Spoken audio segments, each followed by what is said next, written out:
Selamat siang kawan-kawan semua. Mungkin ada beberapa kawan-kawan yang nanti lihat video saya kenal sama saya. Nama saya Gideon Ibrahim. Ya, saya akan memberikan satu kesaksian yang pengalaman pribadi saya. Secara singkat aja. Begini, tahun 2019 saya jatuh sakit, masuk rumah sakit dan dokter memeriksa semua itu karena saya kolaps. Saya kolaps dan berat badan saya turun sampai 41 kilo dan dokter akhirnya menemukan penyakit saya. Salah satunya pneumonia, paru-paru basah, dan saya nggak bisa napas sampai saya pakai oksigen. Selain itu saya divonis lupus autoimun, kemudian hemoglobin saya drop sampai 6, di bawah 6. Jadi saya harus mengalami transfusi darah tambah berapa kali. Terus dari situ pneumonia saya mengalami di kateter dari lewat sini, lewat samping sampai air saya keluar baru saya bisa bernapas. Setelah itu karena lupus saya menyerang ginjal saya, jadi ginjal saya fail. Divonis dokter saya harus transplant ginjal. Untuk sementara menunggu transplant ginjal itu saya harus menjalani cuci darah. Ini bekas saya cuci darah. Ya, ini fistula yang dipasang di ini. Sebelumnya di dada sini. Ya, itu saya 4 kali cuci darah 1 minggu. Jadi hari Senin, Rabu, Jumat, dan Sabtu. Senin, Rabu, Jumat itu waktu cuci darah itu 4 jam lebih, 4 jam 15 menit. Hari Sabtu cuman 3 jam ekstra hari Sabtu itu. Dari situ banyak kawan-kawan datang mendoakan saya, menyarankan minum vitamin ini, vitamin itu, vitamin ini. Saya percaya semua vitamin itu bagus. Ya, tapi vitamin yang saya minum itu bukan saya butuhkan untuk kesembuhan penyakit ginjal saya. Ternyata ada teman saya dari Jakarta telepon saya, nawari, Gideon, kamu lebih baik minum ini. Ini saya ditunjuk ini. Ini produk Jepang, ya, buatan farmasi Jepang. Waktu pertama awal saya nggak percaya ini, saya tidak percaya sama sekali, ya. Tapi saya minta sama teman saya, tolong literaturnya kirim ke saya akan pelajari cara kerjanya ini tuh bagaimana. Gitu. Setelah saya pelajari, baru 3-4 bulan nggak ada reaksi apa-apa, cuman ada perbaikan. Saya bisa mulai kencing, bisa mulai pup. Tidur saya mulai enak. Nah, tubuh saya mulai enak. Setelah berapa lama? Setelah 3-4 bulan. Oke. Jadi ini memang kelihatannya pelan kerjanya karena ini bukan obat ya, ini makanan. Ini makanan sehat. Jadi nggak ada side effect-nya sama sekali. Jadi saya berani minum ini, nggak merusak ginjal. Setelah 3-4 bulan saya baru mulai kencing, saya tidur enak, pup enak. Akhirnya saya teruskan sampai 5 bulan, 6 bulan, 7 bulan.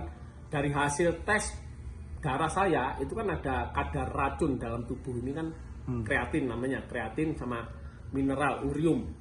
Itu masih tinggi.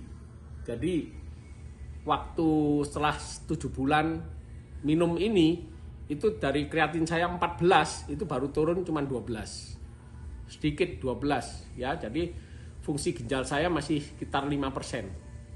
Awalnya 3%, naik aja sedikit. Tapi saya nggak putus asa karena badan saya merasa sehat. Warna kulit saya jadi cerah, merah gitu. Terus gatal-gatal ini mulai hilang. Saya terusin minum ini karena merasa sehat, terus minum. Akhirnya dari bulan ke bulan itu turun pelan-pelan tuh kreatin. Turun pelan-pelan. Karena itu turun pelan-pelan, makanya saya berani ngomong sama dokter. Dok, saya kan 4 kali cuci darah seminggu. Saya minta dikurangi. Nah, awalnya dokter nggak mau, tapi karena saya maksa, dokter kasih saya 3 kali seminggu. Jadi cuci darah 3 kali seminggu, Senin, Rabu, Jumat. Senin, Rabu, Jumat 3 kali. Kira-kira selama 3-4 bulan itu turun lagi. Kreatin saya mulai turun. Akhirnya setelah setahun lebih, saya minta 2 kali cuci darah. Nah, dokternya sebetulnya agak marah, tapi dia bilang ya karena ginjalmu ternyata makin baik gitu. Dokternya tanya sama saya, kamu makan apa? Saya nggak bilang kalau makan ini. Saya cuma bilang saya ngikuti aturan rumah sakit. Aturan dietnya ketat saya ikuti. Yaitu nggak makan garam, nggak makan gula. Udah, pokoknya saya makan sayur. Hijau-hijau itu banyak. Nah, dari situ kemudian saya dikurangi jadi 2 kali. Setelah setahun setengah lebih itu. 2 kali cuci darah, dokter sendiri heran. Kok ada orang ginjal rusak dari 3%, tapi bisa makin baik. Ya saya nggak cerita tentang ini sama dokter, tapi saya terus minum ini. Sampai satu saat, hampir 2 tahun, saya tetap ngotot, dok aku minta 1 kali. Tetap stabil ya sekali seterusnya. Tapi kalau naik kamu harus cuci darah 2 kali. Bahkan 3 kali, bahkan 4 kali. Ini yang terjadi ke banyak orang. Kalau orang udah cuci darah sekali, makin parah bisa 2 kali, bisa 3 kali. Tapi saya terbalik, dari 4 kali bisa 3 kali, bisa 2 kali, bisa 1 kali. Nah waktu kedua kali, waktu tinggal 2 kali seminggu itu, saya minta sekali. Dikurangi, dicoba 1 bulan, dites darah saya ternyata stabil. Walaupun belum turun drastis, tapi stabil. Udah mulai 3, kreatin saya jadi 3. 3,2, 3,1, 2,9. Terus naik turun itu selama kira-kira 2-3 bulan. Normalnya berapa kreatin? Normal itu kalau sudah seumur saya itu di bawah 2. Terus kalau anak-anak harus di bawah 1,5. Kalau seumur saya di atas 50 tahun itu harus di bawah 2. Itu baru dikatakan normal. Kalau udah di atas 2 itu risiko gagal ginjal.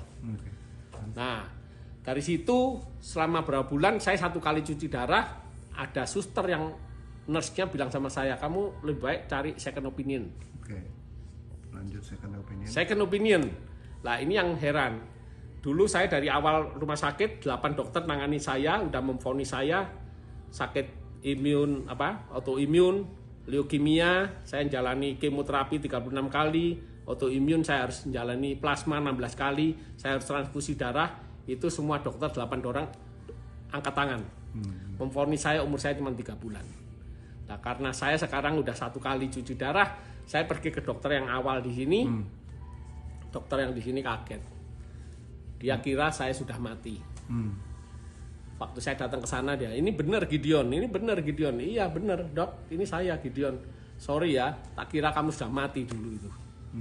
Nah ternyata saya makin sehat. Akhirnya dokter, oke, saya cek darahmu. Cek semua, darah semua dicek. Langsung dokter tuh bilang, kamu stop cuci darah. Kamu harus bilang sama dokter yang di sini untuk minta stop cuci darah. Waktu saya ngomong sama dokter sini ngamuk, marah setengah mati. Gak percaya, kamu gila ya, orang yang gagal ginjal. Yang di klinik. Kamu ini gagal ginjal, nggak mungkin harus transplant, nggak mungkin stop. Ya toh, saya bilang sama dokter yang di sini, yang second opinion, dok saya sudah ngomong tapi nggak boleh. Oke, saya yang telepon. Akhirnya dokter second opinion ini telepon ke dokter saya klinik, ngomong-ngomong nggak tahu di mana. 1 hari pas saya, iya yang dokter ini nggak tahu ngomong apa.